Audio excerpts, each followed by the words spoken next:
Ayan, hello po mga kalingap. Magandang araw po sa inyo lahat, Square Gents, and welcome back po sa aking YouTube channel. Sa mga bago lang po sa aking YouTube channel, huwag niyo pong kalimutan mag-subscribe at click the bell button para lagi po kayong updated sa ating mga bagong upload na video. At huwag po natin kalimutang suportahan ng Butim Kalingap sa pangunguna ni Kuya Val Santos Matubang, Ate Edna Vlog at syempre Kalingap Rob.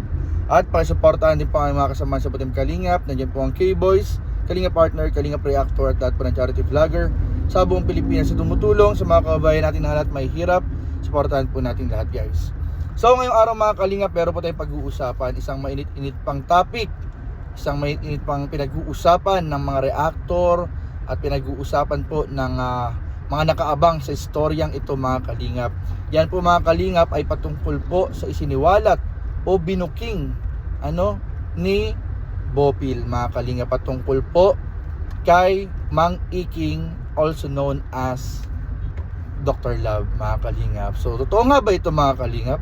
Totoo kaya ito mga kalingap? Ano po sa tingin ninyo mga kalingap? So mamaya po pagkatapos ng vlog nito mga kalingap ay malaya po ang lahat na mag-comment sa baba kung ano po masasabi po ninyo tungkol dito, yung inyong komento, mga masasabi po dito po sa usaping ito mga kalingap. Dahil ang booking nga, ang booking ni Bopil kay Doc Love ay ito Dr. Love binuking ni Bopil. Gagamitin daw ang dating Kalingap Angel para sa kanyang mga content. So grabe po mga kalingap, isang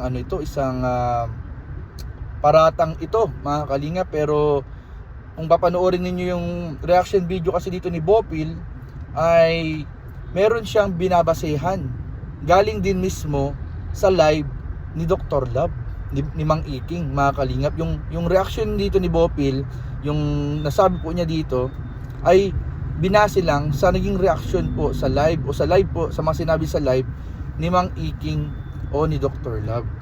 So ang pag-usapan natin mga kalingap dito, ito marami tayong tatalakayin dito mga kalingap. Una natin tatalakayin mga kalingap, ano nga ba ang pros and cons ng pagkakaroon ng YouTube channel?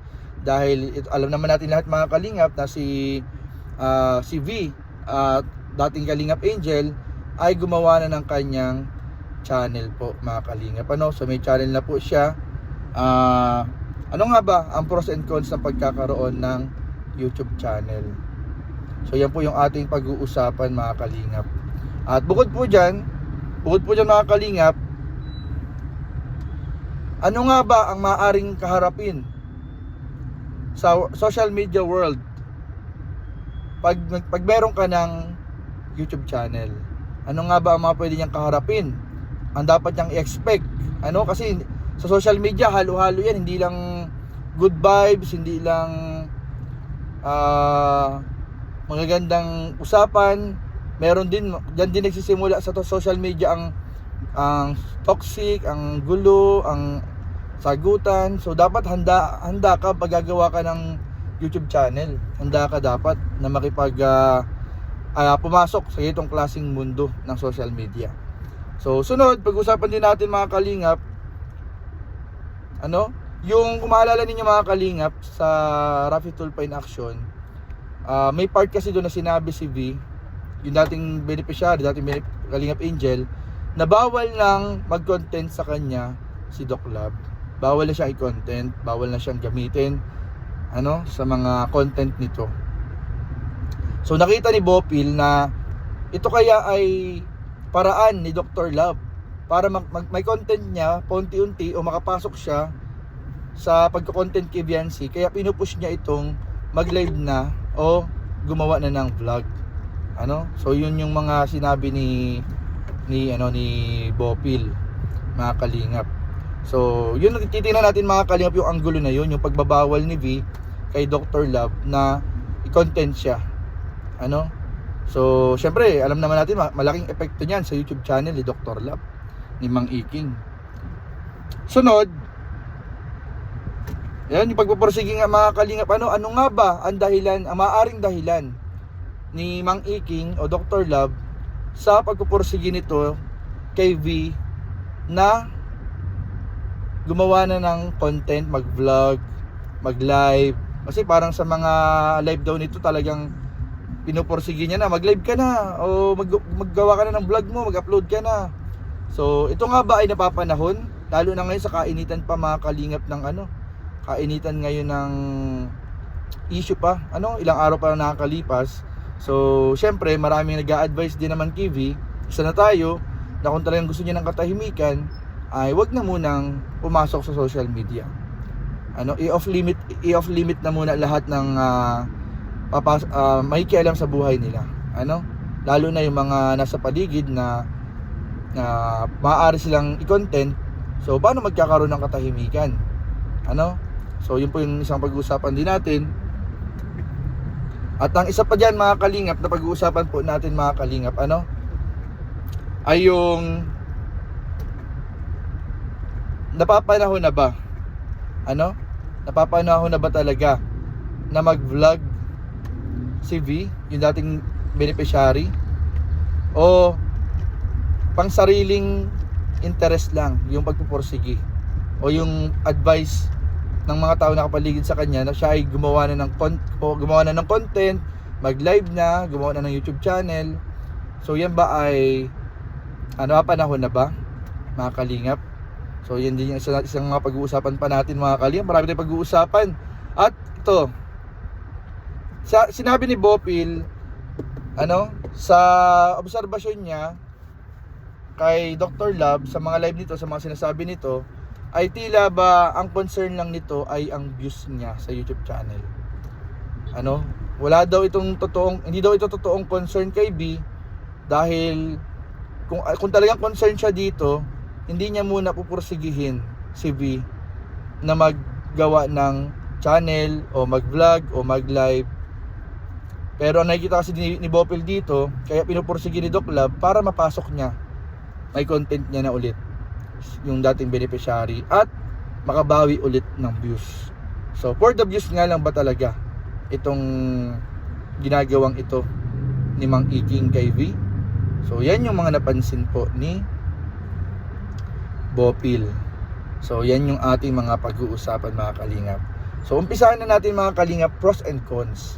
Pros and cons, syempre ang pros dyan mga kalingap, magandang maaaring maidulot ng paggagawa ng social media o ng YouTube channel. Syempre extra income, makakatulong sa pag-aaral, sa pangangailangan ng pamilya, maraming makakilala sa'yo. Yun, pinaka naman talaga dyan is revenue. Revenue naman talaga ang pinaka pros ng pagkakaroon ng YouTube channel. Pangalawa, hindi, meron pa pala.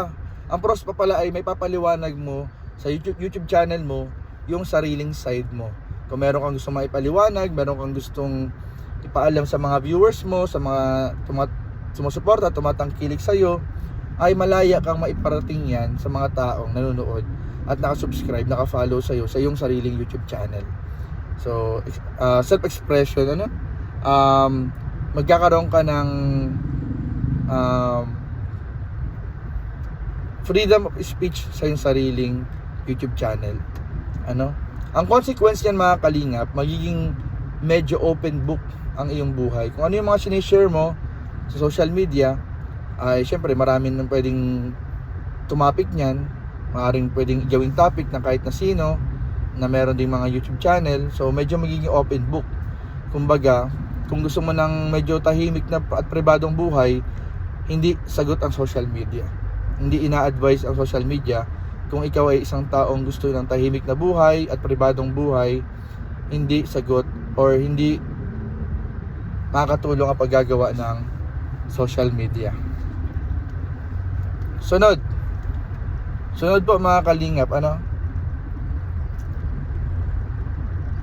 napapanahon na ba? Para sa akin hindi pa napapanahon, Para sa akin hindi pa napapanahon yung paggawa ng sariling YouTube channel, pero alam ko naman meron din siyang sariling dahilan, personal reason kung bakit siya gumawa ng channel.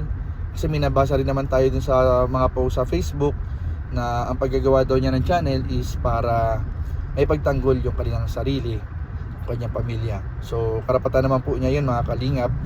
And ang sa atin lang, opinion lang at komento na mas maganda sana kung medyo papalamigin na muna yung sitwasyon kasi mainit ngayon, lalo na ngayon ang daming nagre-reaction galing sa iba't ibang mga community ang gumagawa na rin ng mga reaction video sa issue na to. So for me, hindi siya advisable pa, pero it's up to them naman kung gagawin nila o hindi. Sariling decision nila po yun, mga kalingap. And ang sunod po niyan, mga kalingap, ay yung totoo nga ba na for the views kung bakit pinupursige ni Doc Love o ni Mang Iking itong dating beneficiary na mag-live at gumawa ng content. Syempre di natin alam yan. Ang makakasagot lang yan si Mang Iking at si Dr. Love. Sila makakasagot yan. Pero kung obserbasyon yan ng ibang mga kasama nating reactor, syempre may kanya-kanya tayong opinion nila yun. Para sa akin, hindi ko sasagot yan, mga kalingap. Pero syempre lahat naman ng nag-YouTube is naghahabol naman para sa views. Sabi nga nila ay sinungaling na lang ang taong gumawa ng kanyang YouTube channel pero ayaw ng views. So lahat ng gumagawa ng YouTube channel ay views po talaga ang pinaka goal sa kanyang YouTube channel. So yun lamang po muna, mga kalingap. Yun muna yung aking masabi hinggil sa isyong to. Comment down below kung meron po yung gusto idagdag at reaction po dito sa nangyari to, mga kalingap. So yun lamang po at maraming po salamat sa panonood. Please don't forget to like, comment, share, and subscribe sa ating mga video. Maraming po salamat. God bless. Bye bye.